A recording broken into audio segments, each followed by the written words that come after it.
हंसते हंसते कट जाए रस्ते, जिंदगी यूं ही चलती रहे, खुशी मिले या गम बदलेंगे ना हम, দুনিয়া চাহে বদলতে রহে। সত্যি বন্ধুরা, আস্তে আস্তে জীবনটা এভাবে কেটে গেলে খুব ভালো হয়। জীবনে যেন কোনো দুঃখ কষ্ট না আসা, যদিও আসে তা যেন হাসি মুখে সব বরণ করে নিতে পারি। তো আজ রান্না করছি এই যে গলদা চিংড়ির ভাপা করছি, অনেক বড় বড়, তার জন্য পিস করে নিয়েছি।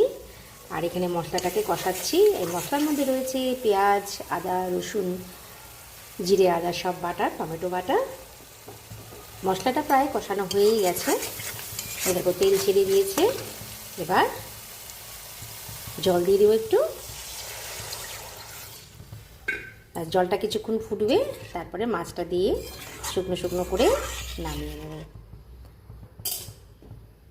এবার মাছটাও ছেড়ে দেবো যাতে একসাথে সেদ্ধ হয়।